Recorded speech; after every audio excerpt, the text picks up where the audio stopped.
You've been in this village for 47 days. You speak the language well enough to sit with the elder, drink the tea, and figure out who's actually trustworthy. This is what Green Berets do. The core mission isn't raids. It's unconventional warfare. You build things, relationships, networks, entire fighting forces out of nothing. This has been the mission since 1952. Most people don't know that. Most people think special forces means direct action. It doesn't. Direct action is what you do when everything else has failed. Your job is to make sure it doesn't come to that. You operate in a 12-man ODA, Operational Detachment Alpha. Every man cross-trained in at least 2 specialties: weapons, communications, engineering, medicine. Your medic can perform surgery in a hut with no power. Your comms sergeant can reach headquarters from the middle of nowhere with equipment he built himself. Your team is a self-contained military capability that can be inserted anywhere on Earth and operate indefinitely. You've lived in Afghanistan, Iraq, Syria, Colombia, places your team never names out loud. You wear local clothes, you eat local food, you grow the beard. You don't just visit a country, you become part of it for a while, long enough to understand it, long enough to change it. Tonight, your partner force is conducting its first independent raid. You're in the background, advising, watching them clear rooms you train them to clear. You only step in once, a quiet correction over the radio. Then it's their operation again. Your 12-man element just shifted the military balance of an entire province. Nobody back home will ever read about it.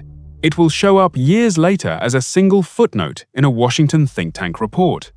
Freedom, it turns out, is a very slow and very complicated project. You already knew that when you got here. You don't look like a soldier.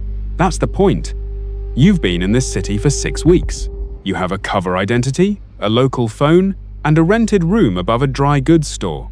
You know which coffee shop the target uses on Tuesday mornings, which route he drives, which guard changes at which time, and which one of his associates is quietly unhappy with the arrangement.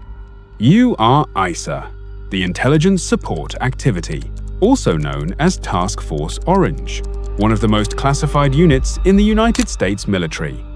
ISA was created in 1981 after the Iran hostage rescue failed. After the military realized it kept launching special operations missions without adequate intelligence and kept paying for it in American lives. Someone in the Pentagon finally asked the question that should have been asked years earlier. What if the intelligence came first? You work in 2 to 4-man teams, months ahead of the shooters. Your job is to map the pattern of life, find every weakness, build the picture so completely that when the operators finally arrive, they walk in knowing exactly what's behind every door. You will never meet the men who use your intelligence. You will never know exactly what they did with it. That's not your part of the mission. Your war doesn't look like war. It looks like one man drinking coffee across the street from a building, reading a newspaper, watching. It looks like a woman buying groceries in the market while counting guards. It looks like nothing at all. That's the entire point. The target just left the coffee shop. You wait 30 seconds. You stand up. You leave a tip that is exactly average, nothing memorable. You walk in the opposite direction for 2 blocks. Then you make the call. Somewhere downstream, a Delta team is about to get very specific information about a building they've never seen. They'll think the intelligence came from a satellite. It didn't. It came from a man drinking bad coffee for 6 weeks who looked like nobody at all. Your weapon doesn't fire bullets, it fires belief. You are Army PSYOP, Psychological Operations, the unit that doesn't show up in action movies because what you do doesn't look like action. It looks like a radio broadcast, a leaflet, a rumor planted so carefully it takes 6 months to bear fruit. You were selected out of the army, screened for language ability, cultural understanding, and something harder to measure, the ability to understand how people think. Not what they say, how they think. You deploy embedded with special forces teams. Green Berets go into the village and build relationships. You go in and change the narrative. You know the local power structures, the grievances, the history. You know which message, delivered by which voice, through which channel, will move people. Tonight, you're not in the field. You're in a small room with 3 other analysts and a translator. You're studying intercepts. Tracking the spread of an information campaign your team launched 3 weeks ago, it's working. You can see it in the data. The population in this district is shifting, not dramatically, quietly, which is exactly how it's supposed to work. Nobody will ever know your name. That's not the mission. The mission is the outcome, and the outcome looks like peace that nobody had to die for. You are a Marine Raider, and the first thing you need to understand is that you don't get credit for this. MARSOC was activated in 2006. The Marine Corps didn't want Special Operations Forces. The Army didn't want them in JSOC. The SEALs didn't particularly want the competition. You came anyway. Selection was 3 weeks. 3 weeks designed around a single question: will you quit? Most people answer yes. You didn't. You're still not sure what the difference was between you and the man who quit on day 11. You think about it sometimes. You deploy in 1-4-man critical skills operator teams. You've worked in the Philippines, Somalia, Mali, places that don't make the news until something goes very wrong. Your job is to make sure it doesn't.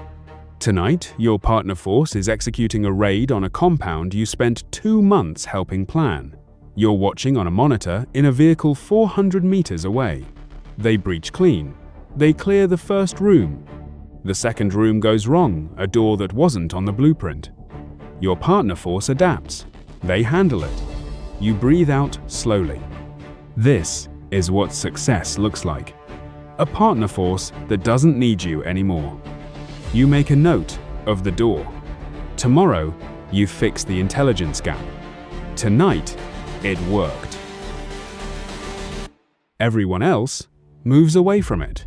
You move toward it. Navy EOD, Explosive Ordnance Disposal. You are the person they call when the bomb is already there and someone has to deal with it. Training took 24 months.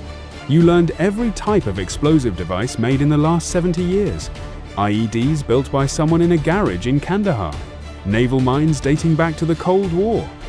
Ordnance that was dropped in 1944 and is still live. You learned all of it because in the field, the device in front of you doesn't come with a label. You work underwater. You work in collapsed buildings. You work on airfields and in the middle of rivers. You work with the SEALs when they need a blocked path cleared. You work ahead of the Rangers so they don't step on something they can't see. Right now, you're in a tunnel, 7 feet of clearance, packed dirt ceiling. You've been in here for 40 minutes. The device is Russian manufactured, modified. You've seen this configuration twice before. Both times it was booby-trapped. You work slowly. Your hands are completely still. Not because you're not scared, because your hands don't care what your brain is doing. 3 minutes later, it's done. You back out of the tunnel. You don't say anything. There's nothing to say. Either it works or it doesn't. Today, it worked. Every other unit on this list goes in to complete the mission. Your mission is to bring them back. You are a Pararescue jumper, a PJ, Air Force Special Operations.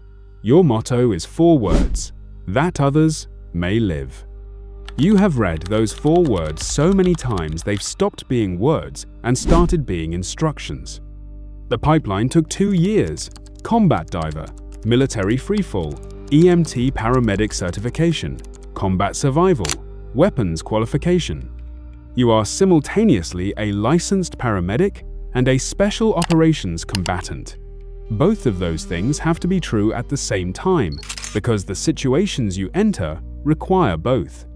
You go in when others can't get out, downed pilots, wounded operators in denied areas. You jump into the objective zone, you treat the casualty under fire, and you get them to the helicopter. Sometimes you treat them in the helicopter. Sometimes you operate on a folding table in a forward base with equipment you packed yourself. Tonight, a SEAL team has a man down. Internal bleeding, possible spinal. They're 2 kilometers from the extraction point and they can't move him fast. You fast rope in from 80 feet. The LZ is 30 meters wide. It's fine. You've had worse. You're on the ground in 4 seconds. You find him in the dark. You work. His vitals stabilize. 20 minutes later, you're in the air. He's alive. That's the whole job. You will never be in the after-action headline. The SEAL team will. You already knew that when you signed up. You left the military. That's your cover story. You retired. You moved. You took a civilian job.